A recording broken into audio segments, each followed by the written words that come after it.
Ay, makanig kayo lahat. Ang alamat ng panty. Noong panahon ng mga taong bundok, pagkatapos na maimbento ang bra o pantakip sa dibdib ng mga babae, ang mga tao ay mayroon na ring suot na mga balat ng hayop. Ang mga lalaki ay nakatopless dahil uso kasi noon ang palakihan ng katawan. Wala pang bodybuilding contest noon eh. Siyempre wala pa. Pero ang mga lalaki noon eh, mga matitip. Matitip. No, nangyari sa inyo. Matitipuno ang pangangatawan. Ang mga babae naman dahil sa kagagawan ni Yodslick ay nakasuot na ng bra at miniskirt. Si Yodslick, si Killjoy. Hindi Yodslick ang pangalan eh. Killjoy, dyan sundutin ko yung ilong mo eh. Sige, si Yodslick. Ang mga babae dahil sa kagagawan ni Yodslick ay nakasuot na ng bra at miniskirt. Saan nanggaling yung miniskirt?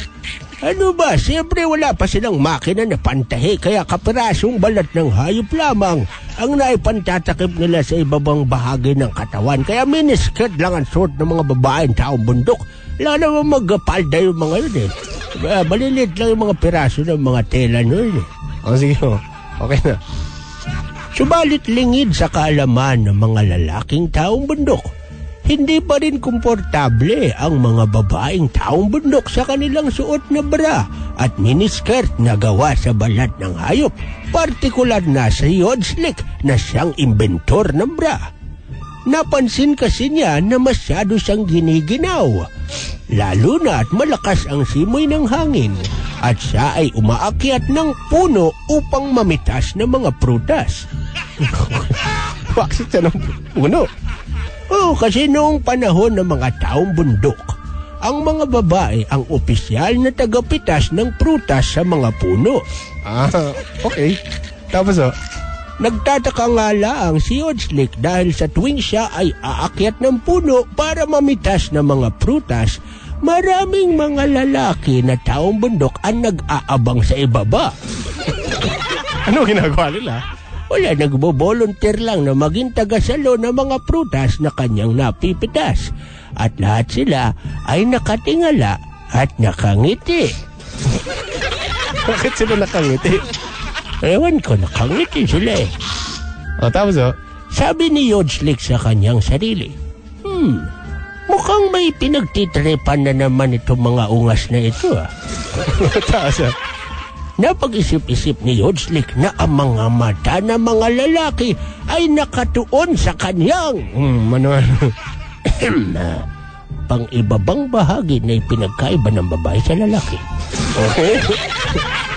Tapos hindi mapalagay si Yodslick kaya napag-isip-isip niya na gumawa ng panibagong imbensyon na bukod sa magtatanggal na ginaw sa pang-ibabang bahagi ng katawan ng babae, ay makapagtataboy din ng mga lalaki sa tuwing siya ay mamimitas ng prutas.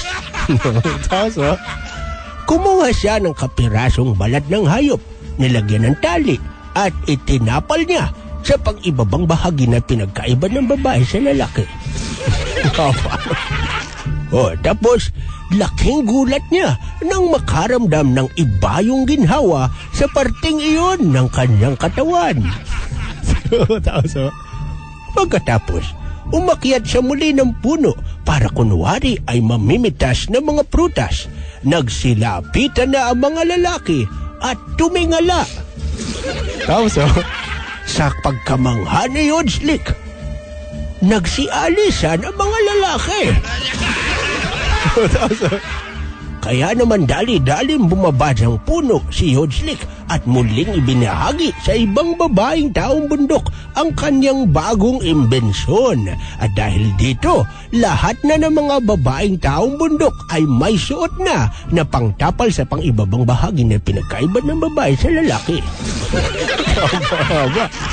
Tapos lingid sa kaalaman ng mga babaeng taong kuweba na bad trip na naman lalo ang mga lalaking taong kuweba.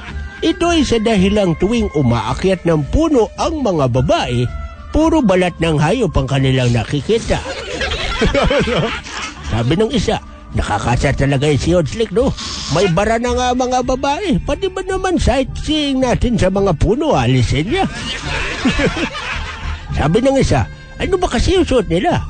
Sabi ng isa, hindi ko alam eh. Basta pangtapal sa ibabang bahagi na pinagkaiba ng babae sa lalaki.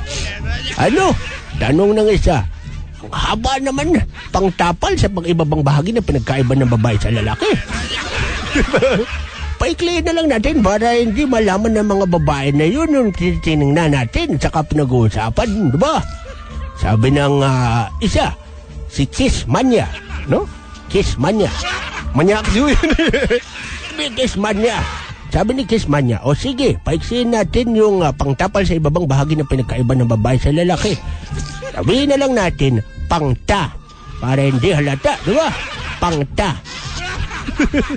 Anong pangta? Sabi nung isa. Pangit naman pakinggan, sabi na isa pa. Ganito na lang, sabi ni Kiss Mania. Englishin na lang natin para social pakinggan yung dating, di ba?